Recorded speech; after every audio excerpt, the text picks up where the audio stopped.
Now, Boris Johnson, the man who is being touted as a possible Conservative Party leader, has refused to bow to calls from all sides to apologise for saying women who wear face veils look like bank robbers and letterboxes.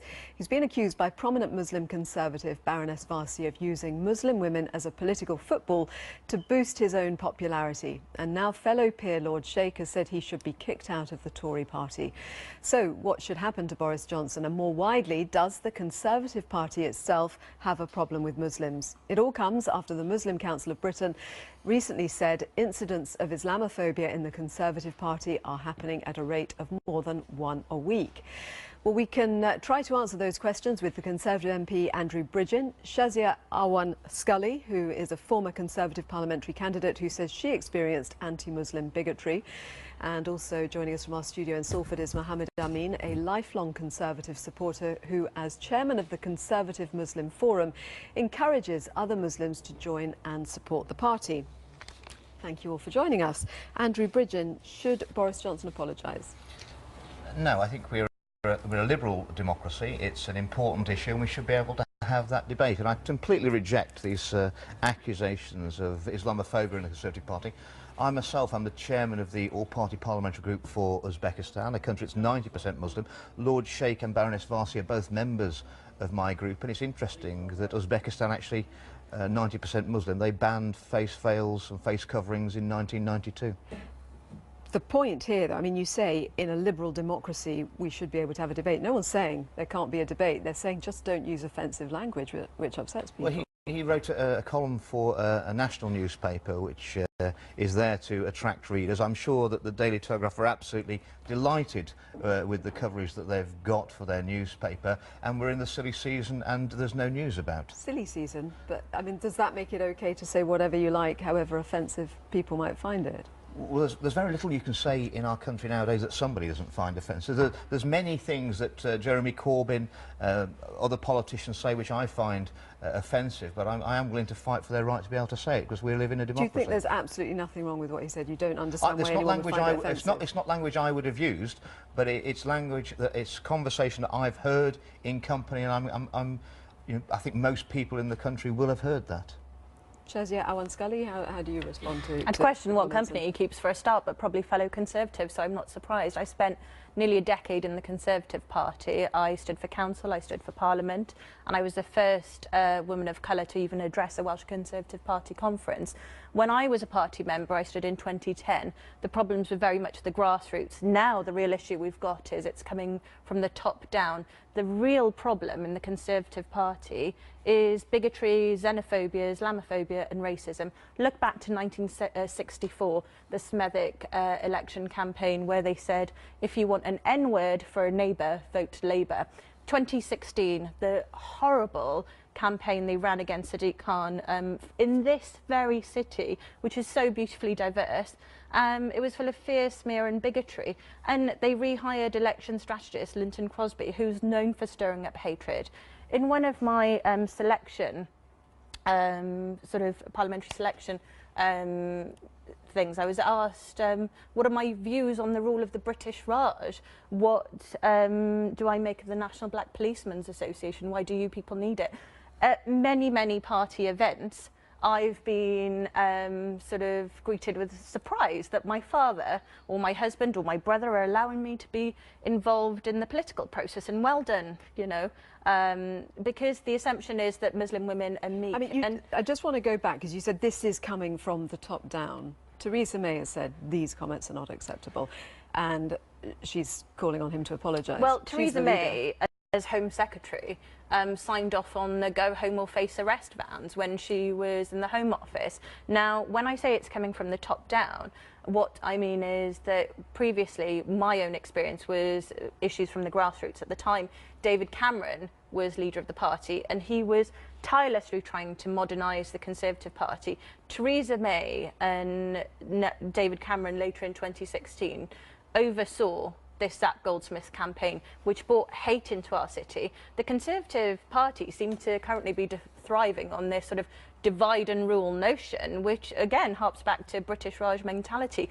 The issue is bigger than Boris, it's bigger than what Boris has said. Yes, we do need a debate on these issues, but if Boris seriously wanted a debate, if anyone in the Conservative Party seriously wanted to debate, they could go and see Baroness Varsi. She brought up Islamophobia in 2011 and tirelessly has asked for an inquiry. She has been ignored. We are talking about Islamophobia in the Conservative Party. They are not listening. Well, I mean, the Labour Party has faced scrutiny that I recognise in any way, because shape, you're a or privileged white man, and this is the experience of a woman of colour. You've never walked a mile in my shoes. You And you've not in mine either, and so this is the issue. I'm not presuming to. And you know, let him answer the point that you said this is the party that you know. He's saying it's absolutely not the party he knows. So explain. Well, the Labour Party are mired in anti-Semitism. Those on the left would love to get the Conservatives involved in. Why are you talking about Labour? Hang on, in false Islamophobia. This is just a distraction, and the political opponents within our own party who see Boris Johnson as a threat. It's an excellent stick. Would you talk to me today if I was wearing a niqab? Would you talk to me today? Of course. Well, yesterday you said you'd feel uncomfortable. Yeah, but I'm going to bring him. I'd also feel uncomfortable if you were wearing a full-face crash helmet. Wait a moment. I'll bring in Mohammed Amin because he's chairman of the Muslim Conservative Forum. And do you think the party does have a problem with Islamophobia? I've been a Conservative Party member for 35 years, and I would not have stayed in the party if I thought that the party was anti-Muslim. There is undoubtedly a problem with some people in the Conservative Party who have expressed anti-Muslim views. We have a tough code of conduct, and our party chairman, Brandon Lewis, has made it clear a few weeks ago that he will have a zero-tolerance approach to Islamophobia.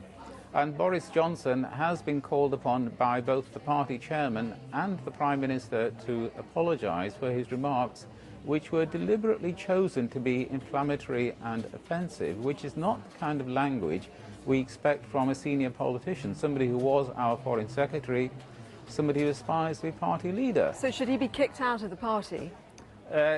He should apologise. If he apologises, that should be the end of the matter. I still remember 10 years ago when David Cameron sent Boris Johnson to the city of Liverpool to apologise for what he'd said about Hillsborough. Boris Johnson has a habit of using offensive, inflammatory language. I still remember the comments about pickaninnies. I still remember the comments about Obama's Kenyan ancestry. And that is not the kind of language we should have from a senior politician who aspires to lead the country. So why then would an apology be enough? An apology plus repentance.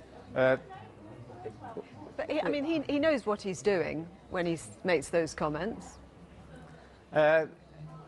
He should recognise that what he was doing has backfired and should not do it again.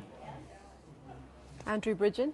Well, Boris was at pains to point out that there's a debate around the burqa across Europe, and a lot of countries, our European neighbours, have decided to ban face coverings. That's France, Belgium, Germany, Austria, Denmark, and a partial ban in... But the reason we're not... Sorry to interrupt. The reason we're not having a kind of constructive debate around those things is because the headline, and he knew it would be the headline, is one that people have found offensive. His liberal credentials, and that he said that is not the answer. So the answer of banning face coverings across a whole swathe of Northern Europe, he came out clearly in his article, and I agree with him.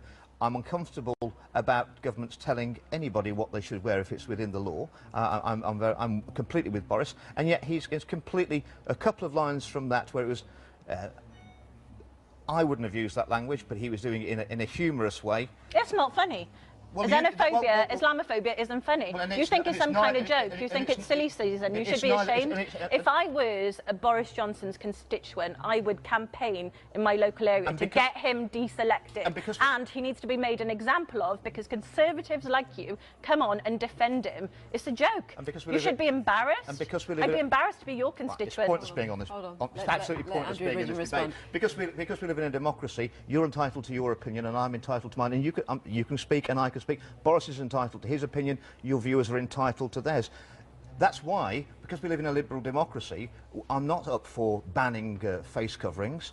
But the quid pro quo of that is that we've got the freedom of speech for people to express their views and discuss this matter. Also, I mean, that comes with the territory. The Culture Secretary said the quid pro quo as well of holding a public position is you have to hold yourself to a higher standard and not say things that will provoke division, potentially. What do you think of the governments in Belgium, France, Germany, Austria, Denmark and Holland who've banned the burqa? And yet you're having a go at our liberal democracy where we're just talking about it. We're not suggesting a ban, and yet you want to shut down. The only thing you want to ban is actually talking about this issue. That's not democracy. Is this about Boris Johnson's personal ambition rather than actually? Well, I think a lot of the attacks on him are actually people see him both inside our party and outside as a threat, and I think it's an opportunity for people to attack him. But has he made these comments deliberately to appeal to a certain constituency? Boris is a very high profile, very charismatic politician. Anything he says, it gets picked up in the media. It's a particularly slow news week this week, and so this story has got You're an awful lot. talking about women's lives, you're talking about how women dress, you're talking about women, Muslim women being... Please don't touch me. You're talking about Muslim women being spat at in the street. You're talking about women in headscarves being ostracised. I've got a really good friend in Cardiff, Riffith. She recently decided to start covering her head and wearing a hijab because she wanted to be seen as Muslim. What this is doing, what bigotry like this is doing, what you do not understand it's doing, it's making people politicise religion. It's making people want to be seen as visibly Muslim because the politics is becoming so sort of against Muslim people in this country. There's 3 million British Muslims in this country and we are being ostracised at this point. The Conservative Party really should know better. Theresa May is a woman, as a self-proclaimed feminist, she should know better. And I really don't see how anyone can take the Conservative Party seriously until they apologise for the Zach Goldsmith campaign and then even come on to these Boris Johnson comments. Mohammed, I mean, the Muslim Council of Britain has said that there needs to be an inquiry into Islamophobia within the Tory party. Would you agree? The Conservative Party sent an open letter to Theresa May at the beginning of June calling for an independent inquiry into anti-Muslim bigotry, Islamophobia in the Conservative Party. An independent inquiry, not a public inquiry. And the reason is that when I go around the country talking to groups of Muslims, I consistently get a message from them that they think that the Conservative Party is anti-Muslim. I think that's inaccurate, but I think it really is important to have an inquiry to clear the air. What if Boris Johnson doesn't apologise? If Boris Johnson doesn't apologise, he will be bringing the Conservative Party into disrepute. He's already damaging the Conservative Party, not just with Muslim voters, but with many, many liberal-minded voters in this country who want us to be a tolerant, inclusive country, and he's hurting the Conservative Party. If he refuses to obey his party leader and apologise, then he should have the whip withdrawn. What about people who will just say, Boris is Boris? Boris isn't good enough anymore. This kind of behaviour is simply not acceptable. Andrew has emailed to say, in ranting about Boris and the comments made in his article, Lord Sheikh is doing exactly what he claims Boris, that's a Tory peer, is doing exactly what he claims Boris is doing and inflaming Islamophobia. Boris is defending the right for women to dress as they wish, but by concentrating on the letterbox comment, it makes you wonder if he has actually read the article in full. James on Facebook, let's face it, it's awful being served by a woman with a face veil on and just seeing a pair of eyes. Can you imagine a white man being served wearing a ski mask? Whatever happened to the old logic of as in Rome? I agree with Boris Johnson. Roger on email, this has been blown up out of all proportion. He does tend to open his mouth before engaging his brain, but I think he said what an awful lot of us think. We are a supposed Christian country. They choose to live here, so should abide by our rules. Shazia, is the topic of talking about the veil off limits as far as you're concerned? No, of course not. I think we should talk about it. I think, you know, it's good to have the debate. You know, if you're going on pilgrimage to Mecca, you can't wear the face veil. And personally, I would prefer to talk to somebody whose face I could see. But I will defend any woman's right to wear what she wants. The way to start this debate is go and speak to the Muslim Council of Britain, go and speak to the Conservative Forum, go and speak to Baroness Sayeeda Varsi. She said Islamophobia had passed a dinner party test in 2011. Have a full public inquiry. Have it. If the Conservative Party have got nothing to hide, have it. If they want to talk about these issues about what women wear, if they think that's more relevant than how the country's run, foreign policy, Brexit, or if you want to devote energy to it, go and speak to grassroots Muslim women before writing a mouthy article in the Telegraph. That's amazing, because your views on the veil are exactly the same as those espoused in his article by Boris Johnson.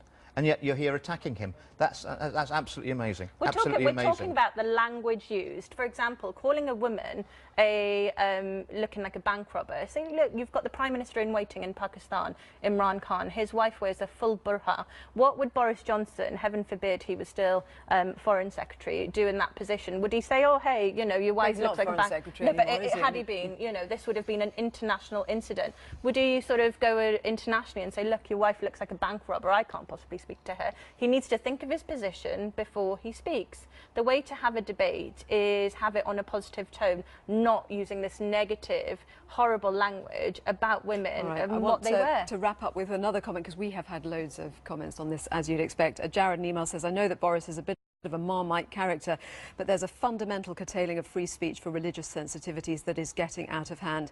I, like many people, upset religious sensitivities accidentally, as I care not for the religion and I'm not going to learn that with which I cannot agree. Free speech is massively important, and secular religions will have to adjust, and not the people that do not believe in the religion. Theresa May has made a mistake in suggesting Boris apologises. The only curtailing of ministers' conduct is already outlined in the Ministerial Code of Conduct. Certainly there should be no religious bias calling for ministers to resign. Thank you all very much for coming along to talk about it, and do keep your comments coming in. Thank you for the ones that you've already sent through. And we did ask the Conservative Party for a statement. They've not responded yet to our request.